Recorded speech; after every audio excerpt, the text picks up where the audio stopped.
আসসালামু আলাইকুম ওরহমতুল্লাহি আবারাকাতুহু। তাফসীরের গল্প চ্যানেলে আপনাদের সকলকে স্বাগতম। রাসূলুল্লাহ সাল্লাল্লাহু আলাইহি ওয়াসাল্লামের দাদা আব্দুল মুত্তালিব একদা কাবার চত্বরে ঘুমিয়ে রয়েছেন। এমন সময় একজন আগন্তুক তাকে এসে বললেন, হে আব্দুল মুত্তালিব, তুমি তাইয়্যিবা খনন করো। আব্দুল মুত্তালিব তাকে জিজ্ঞাসা করলেন, তাইয়্যিবা কি?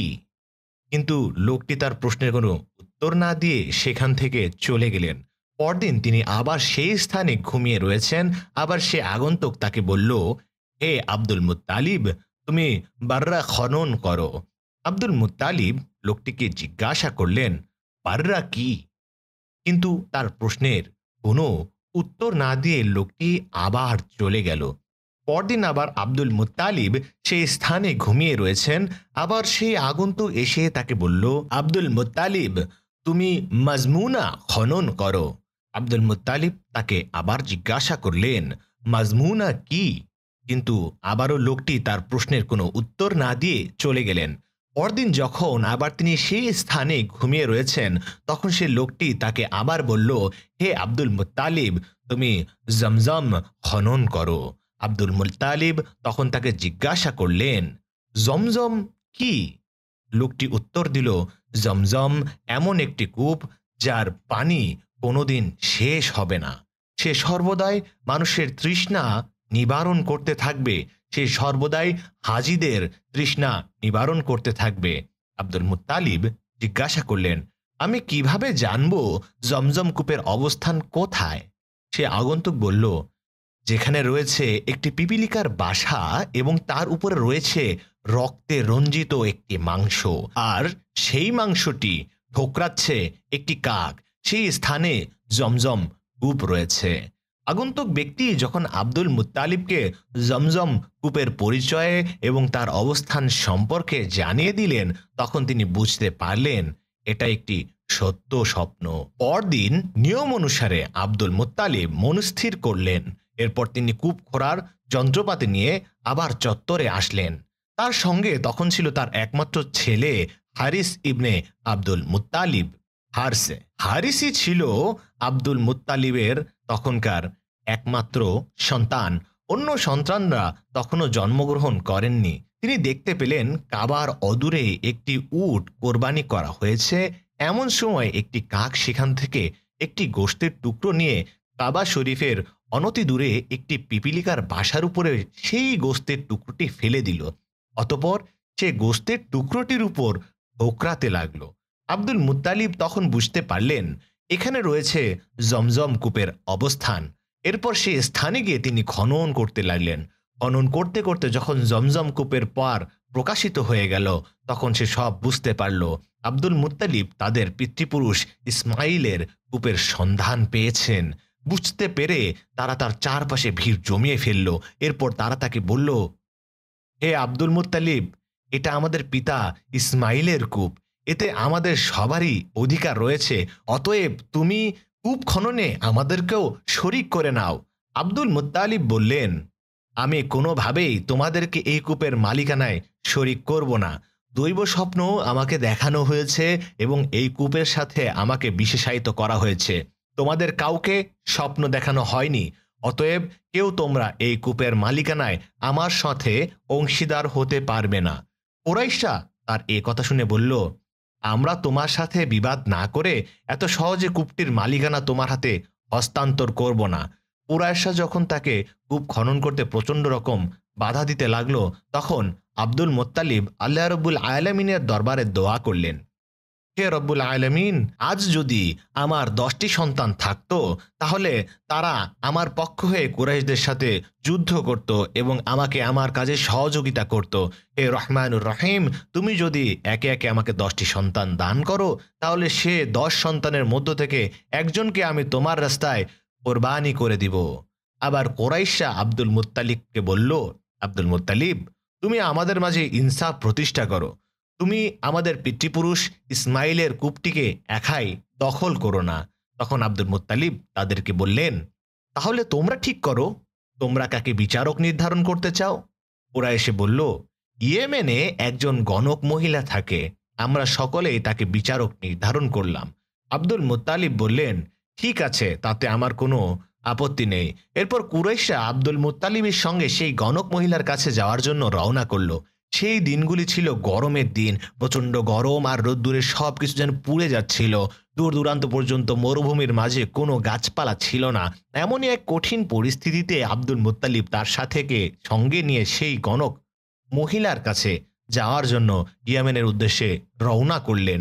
যখন তারা মক্কা এবং ইয়েমেনের মাঝামাঝি একটি মরুভূমিতে এসে উপনীত হলেন, তখন তাদের কাছে রাখা সকল পানিগুলো শেষ হয়ে গেল এবং তারা প্রচণ্ড ক্ষুধার্ত ও তৃষ্ণার্ত হয়ে পড়ল। তৃষ্ণায় তারা এতটাই কাতর হয়ে পড়লেন যে তারা সকলে নিশ্চিতভাবে বিশ্বাস করতে লাগলো কিছুক্ষণের মধ্যেই তাদের মৃত্যু এসে যাবে। আব্দুল মুত্তালিব তার সঙ্গীদের ভয় বুঝতে পেরে তাদেরকে জিজ্ঞাসা করলেন, তোমরা এখন কি করতে চাও? সকলে উত্তর দিল, তুমি আমাদেরকে যে পরামর্শ দেবে আমরা তোমার পরামর্শ মতোই চলব। অতএব বলো, আমাদের এখন কি করা উচিত? আব্দুল মুত্তালিব তখন বলল, আমার মনে হয় আমাদের প্রত্যেকেরই উচিত নিজেদের জন্য একটি করে কবর খনন করা এবং সেই কবরে বসে মৃত্যুর জন্য অপেক্ষা করতে থাকা। যখন কেউ একজন মারা যাবে তখন অন্য সঙ্গীরা তাকে সেই কবরে দাফন করবে। সর্বশেষ যে বাকি থাকবে মাত্র একজন ব্যক্তি। সকলে দাফন না হওয়ার চাইতে একজন ব্যক্তির দাফন না হওয়া অনেক উত্তম।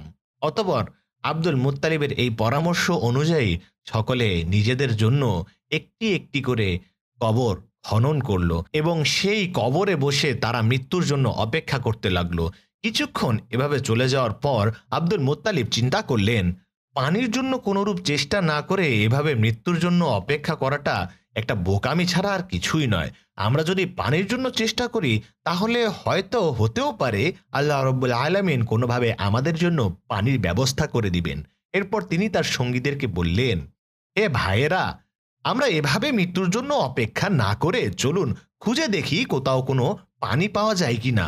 যদি আমরা পানির অন্বেষণ না করে এভাবে নিজেদেরকে মেরে ফেলি তাহলে আমরা কাপুরুষ বলে বিবেচিত হব। আব্দুল মুত্তালিবের এই পরামর্শে কুরাইশরা পানির জন্য অন্বেষণ করতে লাগলো। তাদের নিজ নিজ বাহিনীর কাছে চলে গেল এবং তাদের সকলের বাহনগুলোকে প্রস্তুত করতে লাগলো।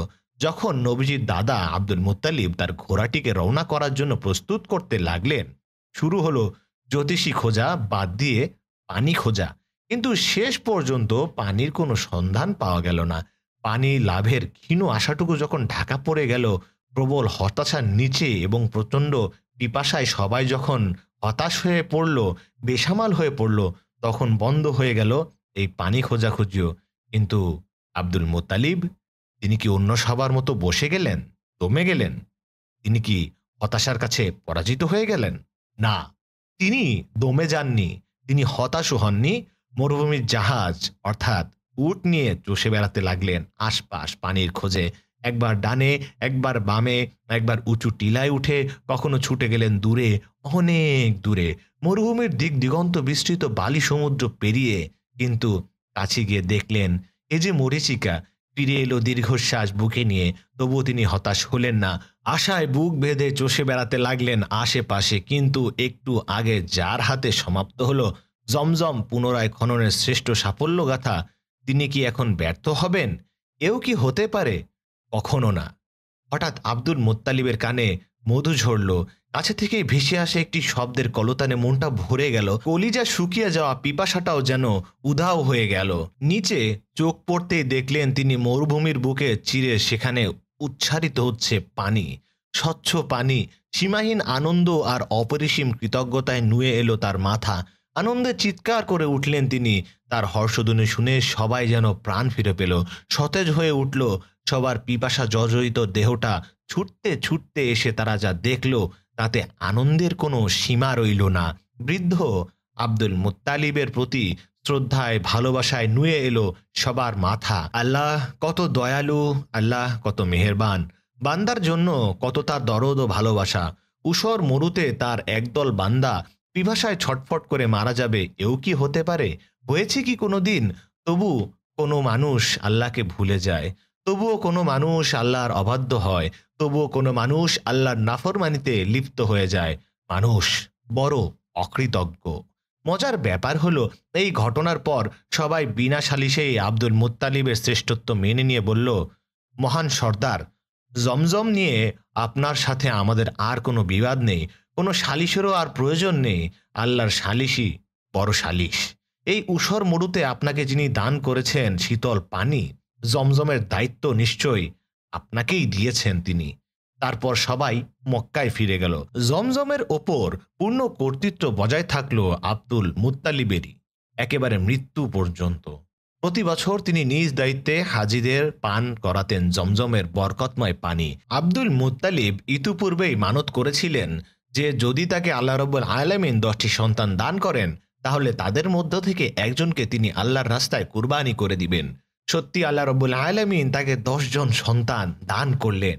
আব্দুল মুত্তালিব তখন তার মানত পূরণ করার জন্য তার 10 জন সন্তানকে ডাকলেন এবং তাদেরকে বললেন, হে আমার ছেলেরা, আমি কুরাইশদের কাছ থেকে যখন জমজম কূপের পানি খনন করতে বাধাপ্রাপ্ত হয়েছিলাম, তখন একটি মানত করেছিলাম, এই যে যদি আল্লাহ রাব্বুল আলামিন আমাকে 10টি সন্তান দান করেন, তাহলে তাদের মধ্য থেকে একজনকে আমি আল্লাহর রাস্তায় কোরবানি করে দিব।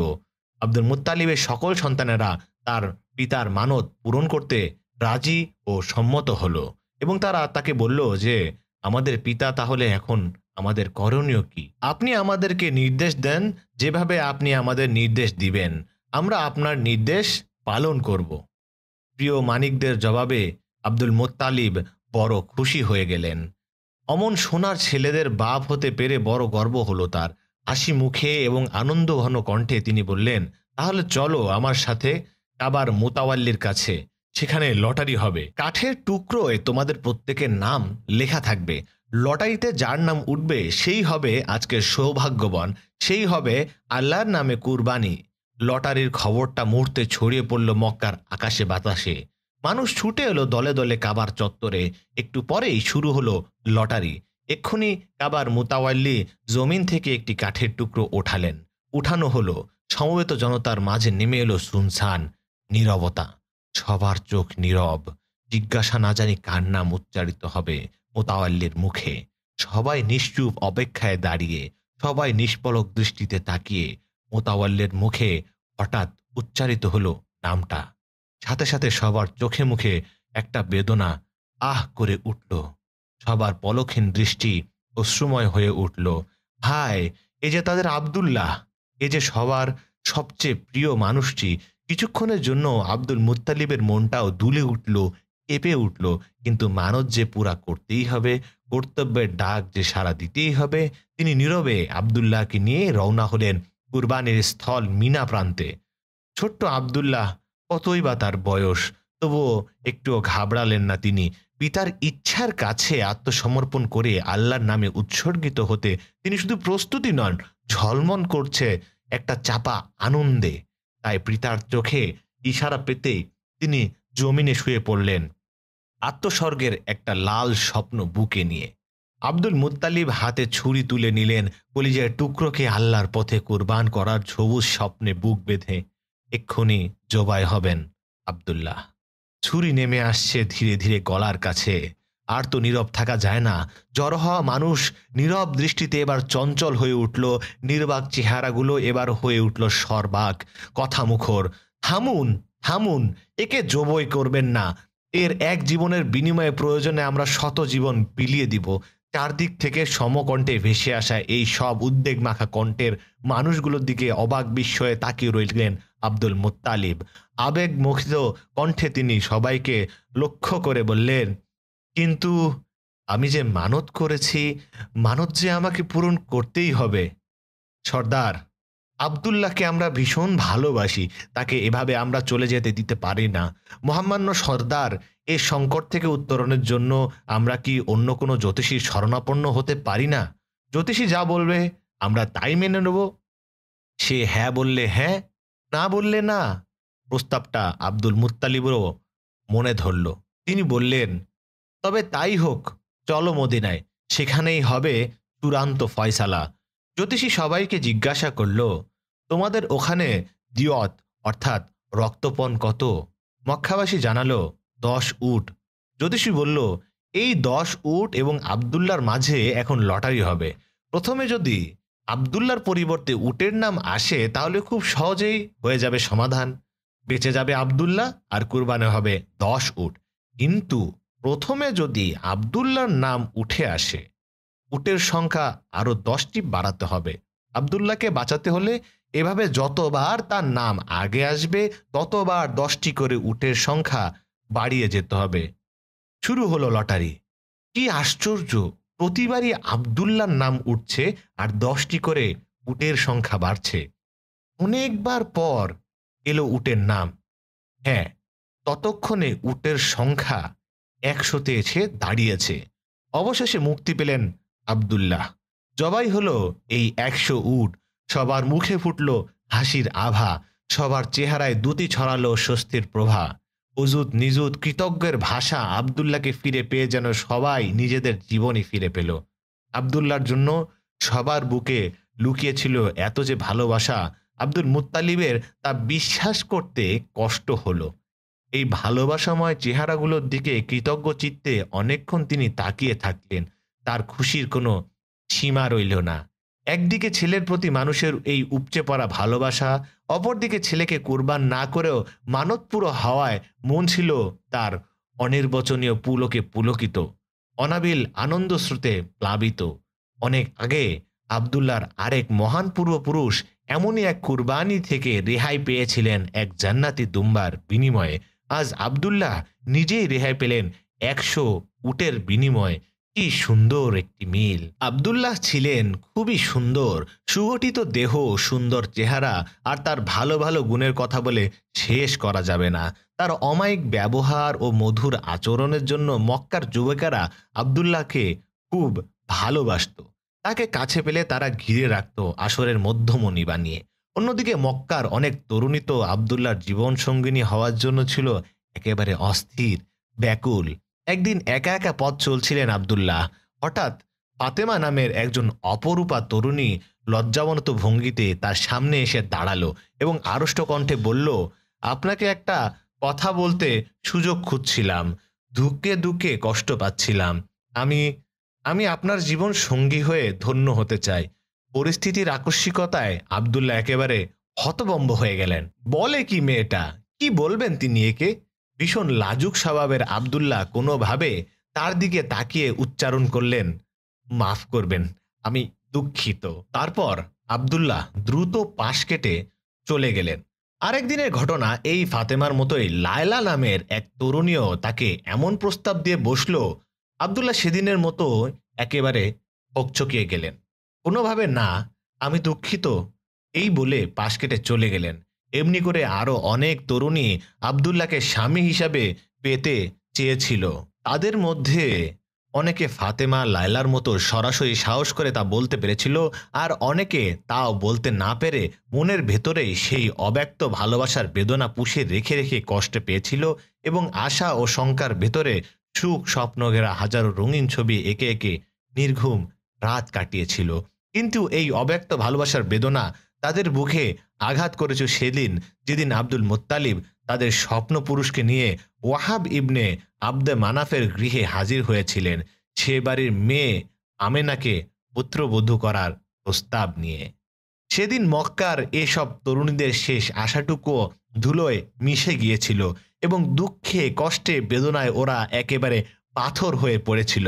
আমেনা বিনতে ওয়াহাব ছিলেন একজন শ্রেষ্ঠ নারী, মহিয়সী এই নারী আল্লাহ রাসূলের যিনি মা হবেন তিনি কেমন হতে পারেন একটু কল্পনা করাই যথেষ্ট মনে করি। গুণের কোনো অভাব ছিল না তার, রূপেরও কোনো কমতি ছিল না তার, লজ্জা ছিল তার স্বভাবের বৈশিষ্ট্য, বিনয় নম্রতা ছিল তার দ্যুতি ছড়ানো অলংকার, আর সখীদের চোখে তিনি ছিলেন যেন রূপ ছড়ানো এক শাহজাদি। ছেলের জন্য উপযুক্ত পাত্রী নির্বাচন করেছিলেন আব্দুল মুত্তালিব। সবচেয়ে বড় কথা হলো এটাই ছিল আল্লাহর ইচ্ছা, আর আল্লাহ যা চান বলুন তা কি না হয়ে পারে। তাই ওয়াহাব ইবনে আবদে মানাফের গৃহে এসে আব্দুল মুত্তালিবের বড় ভালোই লাগলো। মনটা একেবারে এখানে যেন গেঁথে গেল। তার কাছে মনে হচ্ছিল ওয়াহাব ইবনে আবদে মানাফেও এই প্রস্তাব পেয়ে মহা খুশি।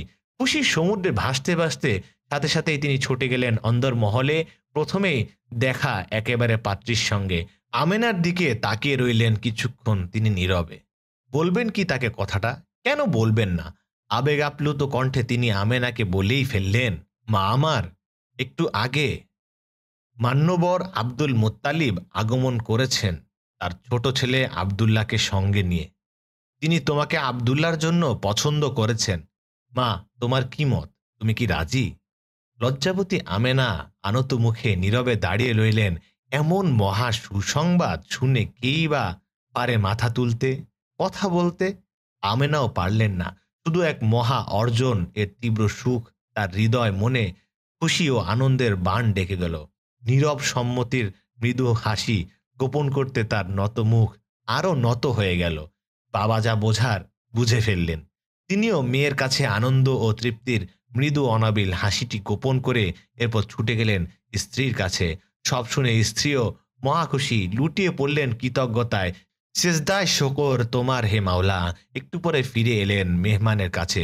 ওয়াহাব ইবনে আব্দে মানাফ জানালেন আব্দুল মুত্তালিবকে অন্দরমহলের এবং নিজের সম্মতির সুসংবাদ। তখনই ঠিক হয়ে গেল বিয়ের দিন এবং তারিখ। তৃপ্ত মনে বিদায় নিলেন আব্দুল মুত্তালিব। দেখতে দেখতে এসে গেল বিবাহের দিন। বিয়ের কিছুদিন পর ব্যবসার জন্য আব্দুল্লাহ সিরিয়া ও গাজা শহরে যাওয়ার ইচ্ছা করলেন। মরুভূমির দেশে একা একা সফর করা যেমন কঠিন, তেমনি বিপজ্জনক। তাই সিরিয়াগামী এক বাণিজ্য কাফেলার সাথে রওনা হওয়ার মনস্থির করলেন আব্দুল্লাহ।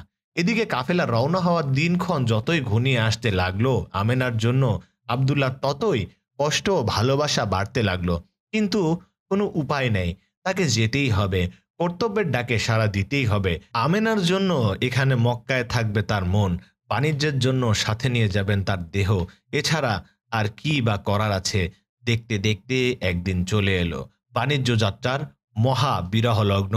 আব্দুল্লাহ আমেনাকে বিদায় বলতে এলেন।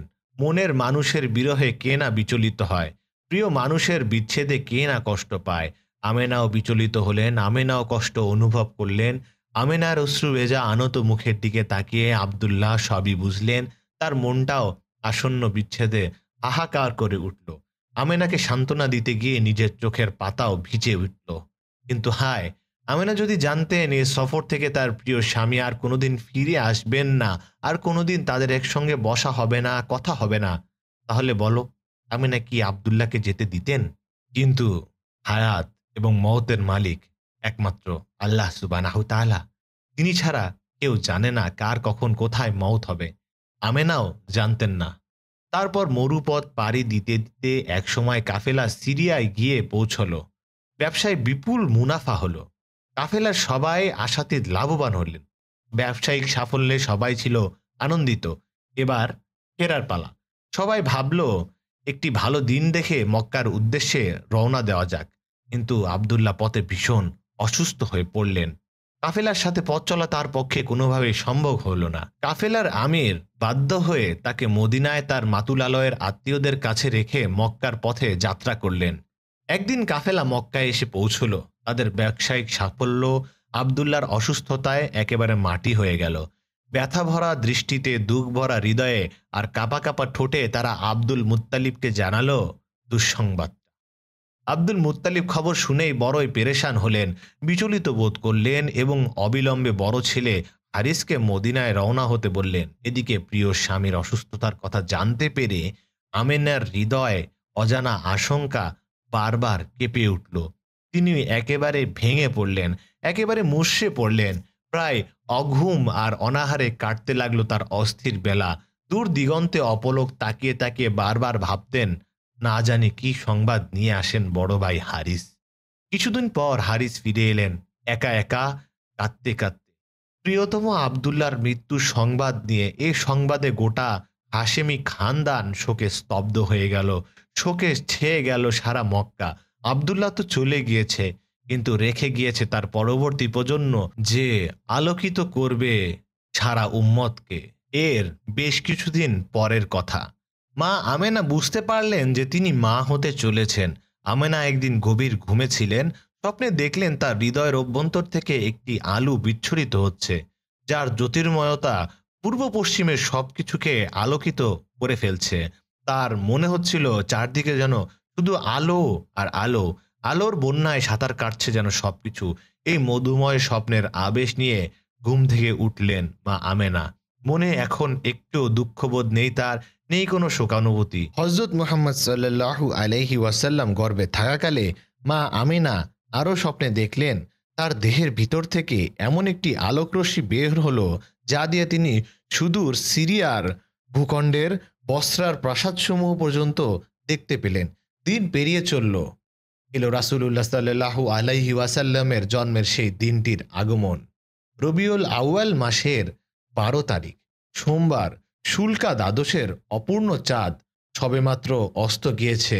আলো আধারের দোল খেয়ে ঘুমন্ত প্রকৃতি আঁখি মিলছে। বিশ্ব প্রকৃতি আজ নীরব, নিস্তব্ধ, নিখিল সৃষ্টির অন্তরালে কি যেন এক অতৃপ্ত অপূর্ণতার বেদনা হিল্লোলিত হয়ে উঠছে। কোন স্বপ্ন যেন সব আজ মিটে নাই, তার যুগের যুগ যুগান্তের পুঞ্জীভূত সেই নিরাশার বেদনা আজও যেন জমাট বেঁধে দাঁড়িয়ে আছে। আরবের মরুর দিগন্তে মক্কা নগরীর এক নিভৃত কুটিরে একটি নারী এই সময় প্রসব বেদনায় কাতরাচ্ছেন। তার নাম ছিল আমেনা। মা আমেনা বলেন, সাধারণত প্রসবের সময় নারীদের যে ব্যথা অনুভূত হয়ে থাকে, আমার যখন সেই ব্যথা অনুভূতি হয়েছিল তখন আমি গৃহে একাকী ছিলাম। এমন সময় এক বিকট শব্দ শুনতে পেয়ে আমি ভয়ে ঘাবড়ে গেলাম। আমি ছোট একটি সাদা পাখি দেখতে পেলাম। সে তার পাখা দিয়ে আমার কক্ষে মুছতে লাগলো। এতে আমার সমস্ত ব্যথা ও ভীতি দূর হয়ে গেল। এরপর আমি আমার নিকট এক গ্লাস সাদা শরবত পেয়ে আমি তা পান করলাম, যাতে আমি শান্তি অনুভব করলাম এবং উজ্জ্বল আলো আমার দৃষ্টিগোচর হলো। ইতোমধ্যে আমার নিকট শুভ্র উজ্জ্বল চেহারা বিশিষ্ট কয়েকজন মহিলা উপস্থিত হলেন, যাদেরকে আমি ইতিপূর্বে কখনো দেখিনি। আমি আশ্চর্য হয়ে গেলাম এবং ভাবতে লাগলাম এরা আবার কোথা থেকে আসলো।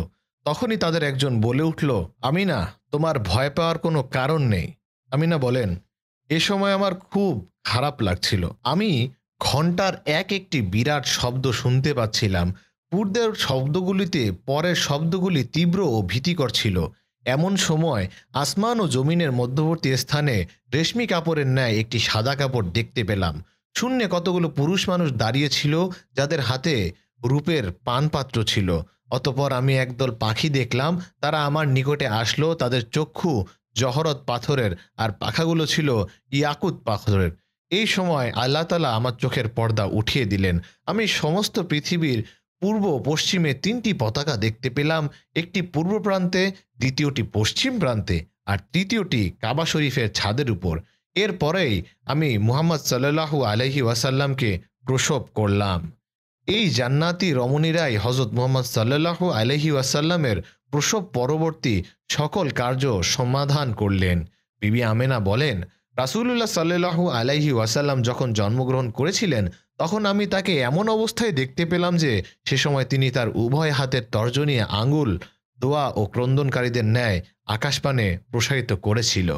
আল্লাহর নবী সাল্লাল্লাহু আলাইহি ওয়াসাল্লাম এই দুনিয়াতে আগমন করার পরে সর্বপ্রথম যে বাক্যটি উচ্চারণ করেছিলেন তা ছিল লা ইলাহা ইল্লাল্লাহ ওয়া আন্নী রাসূলুল্লাহ, এবং তিনি খতনা করা অবস্থায় জন্মগ্রহণ করেছিলেন। তিনি আমেনা আরও বলেন, এরপর আমি দেখতে পেলাম একটি সাদা চাদর এসে তাকে ঢেকে ফেলল এবং আমার চোখের অগোচরে নিয়ে গেল। সে সময় আমি শুনতে পেলাম একজন আওয়াজকারী বলছে, এই পবিত্র সন্তানটিকে পৃথিবীর পূর্ব পশ্চিম সর্বত্রই ঘুরিয়ে নিয়ে আসো। সকল সাগর মহাসাগর তাকে দেখে নিক। এতে সকল স্থল ও জলবাসী তার নাম, প্রশংসা ও উজ্জ্বলতম আকৃতি সহ তাকে চিনে নিতে পারবে। তাকে দেখার হোক সকলের রয়েছে। প্রত্যেকেই তাকে এক নজর দেখার প্রকার ইচ্ছা ও আগ্রহ রাগে। আর তারা যেন আরও জেনে নিতে পারে এই পবিত্রতম সন্তানটি হলেন বিশ্বের মহামানব। এই পৃথিবীর বুকে যখন জাহিলিয়াতের কালো আধারকে দূর করে পৃথিবীকে তাওহীদের আলোকে আলোকিত করার জন্য হযরত মুহাম্মদ সাল্লাল্লাহু আলাইহি ওয়াসাল্লাম শুভ আগমন করেছিলেন, তখন ঘটে গিয়েছিল বিস্ময়কর কিছু ঘটনা যা পৃথিবীর সকল মানুষকে চমকে দিয়েছিল। তখন একদিকে পৃথিবী নববী সূর্যের আলোক রশ্মি কিরণ ছড়ায়, অন্যদিকে পারস্য সাম্রাজ্য কিসরার শাহী প্রাসাদে ভূকম্পন সৃষ্টি হয়।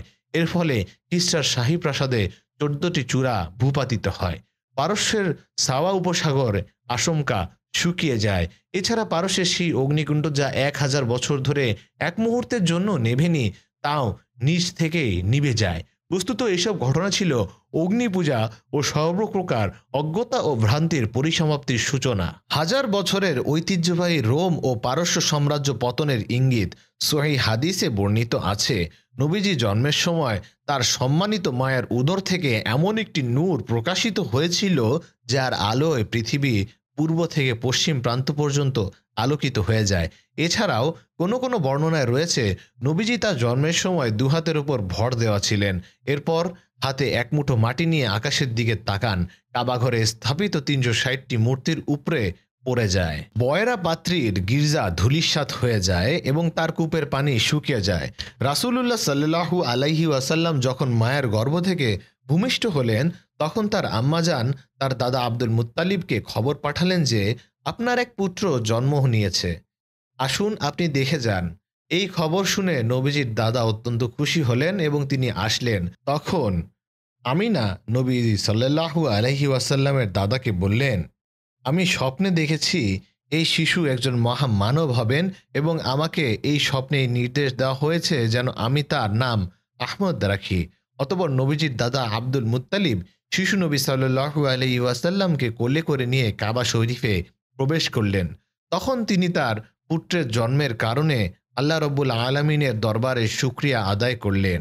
আরবের চিরচারিত প্রথা অনুসারে সপ্তম দিনে আব্দুল মুত্তালিব তার আত্মীয় স্বজনকে আকিকার উৎসবের জন্য দাওয়াত করলেন। আহারের পর কোরাইশ প্রধানগণ খুশি মনে এবং কৌতূহলী হয়ে তাকে জিজ্ঞাসা করলেন, হে আব্দুল মুত্তালিব, শিশুটির নাম কি রাখলে? আব্দুল মুত্তালিব আনন্দিত হয়ে উত্তর দিল, আমি তার নাম রেখেছি মুহাম্মদ, অর্থাৎ অতি প্রশংসিত। সমবেত সকলেই এই অভিনব নাম শুনে সকলে আশ্চর্যান্বিত হয়ে গেল। এরকম নাম তো কখনো আমরা শুনিনি। দেবতাদের নামে নাম না মিলিয়ে তুমি এরকম নাম রাখলে কেন? এই কথা শুনে আব্দুল মুত্তালিব উত্তর দিলেন, আমার এই স্নেহের নাতি হবে জমিনের সকল মানুষের কাছে প্রশংসিত, তাই আমি তার নাম রাখলাম মুহাম্মদ। রাসূলুল্লাহ সাল্লাল্লাহু আলাইহি ওয়াসাল্লাম আহমদ এবং মুহাম্মদ উভয় নামে পরিচিত ছিলেন। তিনি ছিলেন একদিকে চরম প্রশংসিত এবং অপরদিকে চরম প্রশংসাকারী।